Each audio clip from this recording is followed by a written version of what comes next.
നിങ്ങൾ യു കെയിൽ ഒരു വർക്ക് വിസയിലുള്ളവരാണെങ്കിൽ നിങ്ങളെയും നിങ്ങളുടെ ഡിപ്പെൻഡൻസിനെയും ബാധിക്കുന്ന ഒരു അപ്ഡേറ്റ് ആണ് ഈ ഒരു വീഡിയോയിൽ ഞാൻ നിങ്ങളോട് ഷെയർ ചെയ്യുന്നത്. നിങ്ങൾ യു കെയിൽ വർക്ക് വിസയിലാണ്, നിങ്ങൾ വിദേശത്തേക്ക് ഹോളിഡേക്കോ അല്ലെങ്കിൽ മറ്റു കാര്യങ്ങൾക്കായിട്ട് നിങ്ങൾ യു കെയിൽ നിന്ന് വിദേശത്തേക്ക് ട്രാവൽ ചെയ്യുന്നുണ്ടെങ്കിൽ നിങ്ങളുടെ ട്രാവലിൻ്റെ ഡീറ്റെയിൽസ് നിങ്ങൾ സൂക്ഷിക്കുക. പ്രത്യേകിച്ച് യു കെയിൽ നിന്ന് ട്രാവൽ ചെയ്യുന്ന ഡേറ്റും അതേപോലെ തിരിച്ച് വരുന്ന ഡേറ്റ് നിങ്ങൾ സൂക്ഷിക്കുക. അതിൻ്റെ ടിക്കറ്റുകളോ അല്ലെങ്കിൽ മറ്റു ഡോക്യുമെൻറ്റുകളോ നിങ്ങൾ അത് കൃത്യമായിട്ട് റെക്കോർഡായിട്ട് സൂക്ഷിക്കുക. പ്രത്യേകിച്ച് ഇത് റെഗുലറായിട്ട് ട്രാവൽ ചെയ്യുന്നവരാണ് ഏറ്റവും കൂടുതൽ അഫക്റ്റ് ചെയ്യുന്നത്. എന്തുകൊണ്ടാണെന്ന് വെച്ചാൽ നിങ്ങൾ 5 വർഷം ആയിട്ട് യു കെയിൽ വർക്ക് വിസയിൽ കണ്ടിന്യൂ ചെയ്ത് കഴിഞ്ഞാൽ നിങ്ങൾക്ക് ഇൻഡെഫിനിറ്റ് ലീവ് ടു റിമെയിൻ അല്ലെങ്കിൽ PR-ന് അപ്ലൈ ചെയ്യാം. PR-ന് നിങ്ങൾ വിസ ആപ്ലിക്കേഷൻ സബ്മിറ്റ് ചെയ്യുന്ന സമയത്ത് കഴിഞ്ഞ 5 വർഷത്തിനുള്ളിൽ നിങ്ങൾ യു കെയിലേക്ക് വന്നതും പോയതുമായിട്ടുള്ള എല്ലാ ഇൻഫർമേഷൻസും നിങ്ങൾ നിങ്ങളുടെ വിസ ആപ്ലിക്കേഷനിൽ കൊടുക്കണം. എന്നാണ് യു കെയിൽ നിന്ന് പോയത്, എന്തിനാണ് പോയത്, ഏത് രാജ്യത്തേക്കാണ് പോയത്, എന്നാണ് നിങ്ങൾ തിരിച്ചു വന്നതെന്നുള്ള എല്ലാ ഇൻഫർമേഷനും നിങ്ങൾ കൊടുക്കണം.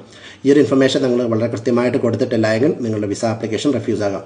എന്നാൽ ഇത്രയും കാലം ഉണ്ടായിരുന്നത് സാധാരണ നിങ്ങൾ വിദേശത്തേക്ക് ട്രാവൽ ചെയ്യുകയാണെങ്കിൽ ഏത് രാജ്യത്തേക്കാണോ നിങ്ങൾ ചെല്ലുന്നത് ആ രാജ്യത്തെ ഇമിഗ്രേഷൻ ഓഫീസിൽ നിന്ന് അല്ലെങ്കിൽ ഇമിഗ്രേഷൻ കൗണ്ടറിൽ നിന്ന് നിങ്ങൾക്ക് എൻട്രി സ്റ്റാമ്പും അതേപോലെ ആ രാജ്യത്ത് നിന്ന് തിരിച്ചു വരുമ്പോൾ നിങ്ങൾക്ക് ഒരു എക്സിറ്റ് സ്റ്റാമ്പും നിങ്ങളുടെ പാസ്പോർട്ടിൽ അവർ സ്റ്റാമ്പ് ചെയ്യുമായിരുന്നു. എന്നാൽ നിലവിലെ സാഹചര്യത്തിൽ പല രാജ്യങ്ങളിലും ഈ പറയുന്ന ഇമിഗ്രേഷൻ കൗണ്ടർ ഒരു കൗണ്ടറായി മാറിയതുകൊണ്ട് തന്നെ ഇമിഗ്രേഷൻ സ്റ്റാമ്പുകൾ കിട്ടുന്നില്ല. പ്രത്യേകിച്ച് നിങ്ങൾ യു കെയിൽ നിന്ന് വിദേശത്തേക്ക് ട്രാവൽ ചെയ്യുകയാണെങ്കിൽ നിങ്ങളുടെ പാസ്പോർട്ടിൽ ഒരു സ്റ്റാമ്പും കിട്ടുന്നില്ല. യു കെയിലേക്ക് വരുന്ന സമയത്ത് മാത്രമേ ഇമിഗ്രേഷൻ സ്റ്റാമ്പ് ഉള്ളൂ.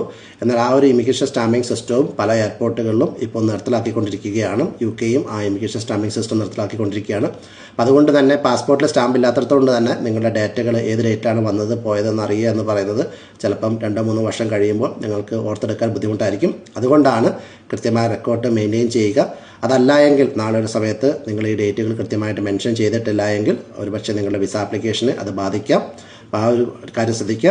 ഈ ഒരു ഇൻഫർമേഷൻ നിങ്ങൾ അറിയുന്ന മറ്റുള്ളവരേക്കും കൂടി ഒന്ന് ഷെയർ ചെയ്ത് കൊടുക്കുക. Thank you so much.